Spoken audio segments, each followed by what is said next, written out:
Many Americans received or are still receiving unemployment benefits this year due to job loss resulting from the pandemic. And maybe you've seen the hundreds of headlines that were going around earlier this year about the tax break given to those who were unemployed last year. And that was due to the American Rescue Plan Act, which allowed most people to avoid paying taxes on the first $10,200 of unemployment benefits received in 2020. This resulted in thousands of dollars in tax savings for these individuals and even refunds for those who did pay their taxes on unemployment income last year. If you do want to learn more about the tax treatment of unemployment benefits received in tax year 2020, feel free to check out my unemployment tax refund video. However, if you received unemployment benefits in 2021, there are going to be some changes in how that income is taxed. So if you are one of the 9 million people who are unemployed in the US today,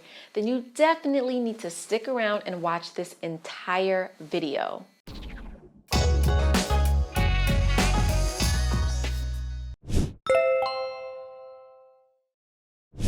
Hey there, I'm Crystal, a CPA at LYFE Accounting, where we help small businesses and individuals such as yourself with lowering their taxes and boosting their income. If you want in on this free information, then please be sure to subscribe to our channel. And also do me a favor and like this video to improve our YouTube algorithm so others can benefit from this information as well. So prior to 2020, all unemployment compensation received was taxable. The government keeps internal track of the unemployment income they pay out to taxpayers. And at the end of the year, they file what's called a 1099-G form. On 1099-G is where it shows the total unemployment compensation you received in a particular year. And in case you didn't know, Form 1099-G is filed for any government payments you may receive during the year. And this can include state or local income tax refunds, credits or offsets, reemployment trade adjustment assistance or RTAA payments, taxable grants, and agricultural payment. And yes, you heard that correctly.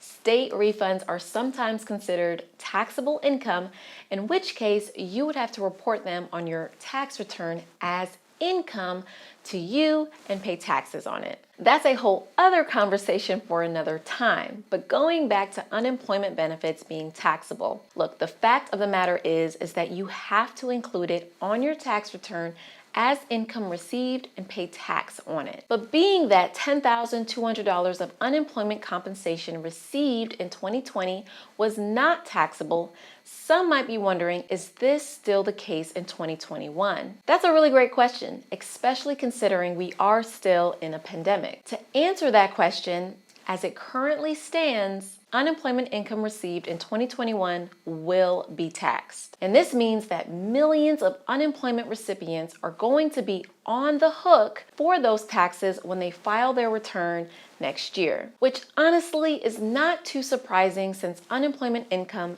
is usually taxable in a normal world. The provision to exclude unemployment income from taxable income occurred in a year where there were record levels of unemployment. Fortunately, those levels have evened out a bit and the economy is improving. With that being said, if you did or are receiving unemployment benefits this year, you should take steps now to prepare for taxes next year. The last thing you want is a huge surprise tax bill. One step you could take is electing to have 10% of your unemployment pay be withheld for taxes. You can do this by completing Form W-4V, Voluntary Withholding Request, and submitting it to the state agency that is paying your benefits. 10% is the only percentage you are able to withhold from unemployment benefit. If you can afford to withhold 10%, it is highly recommended that you do so, especially since unemployment income is taxed as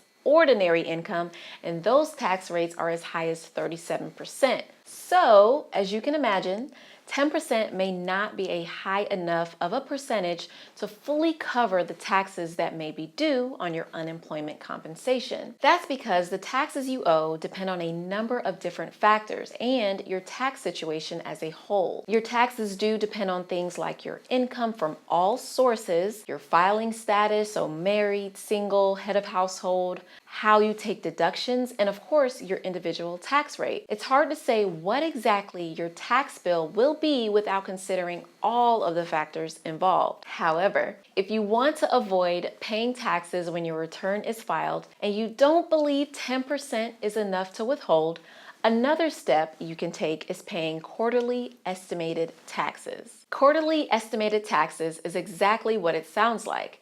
It is an amount you pay every quarter towards your tax obligations. And these payments can be made right online at irs.gov. You would simply go to the Pay tab and follow the prompts to pay your estimated taxes. The most important part here is making sure you enter in your Social Security number correctly and select the appropriate tax year. For estimated payments, usually the tax year is going to be the current calendar year we're in. If you're unsure of how much to pay in estimated taxes, you can always use Form 1040-ES to help you with the calculation. Another step you can take to minimize the possibilities of a large tax bill next year related to your unemployment income is by setting aside some of the funds you may receive from the Advanced Child Tax Credit. In case you didn't know, qualifying taxpayers with children started receiving child tax credit payments back in July, up to $300 per month. Again, if you're able to and are worried about owing next year, you can put aside some of those payments, or even opt out of those monthly payments altogether and use the credit in its entirety when you file your return next year. The credit can be used to offset any taxes that may be due on your unemployment compensation received this year. I also do want to throw out there that there is a possibility that another tax break may happen as it relates to unemployment income, similar to this year. After all, the $10,200 exclusion did not get passed until well into the 2020 tax season, so it was an afterthought decision made by Congress. But I do think you all deserve to understand what the worst case scenario could be and plan ahead and ultimately do what's best for you and your family. That's all I have for today's video. I hope you were able to understand how unemployment income is taxed and feel more informed about how to handle the unemployment compensation you received in 2021. As always, I love seeing your comments and answering your questions, so please be sure to do so below, and I'll see you in the next video.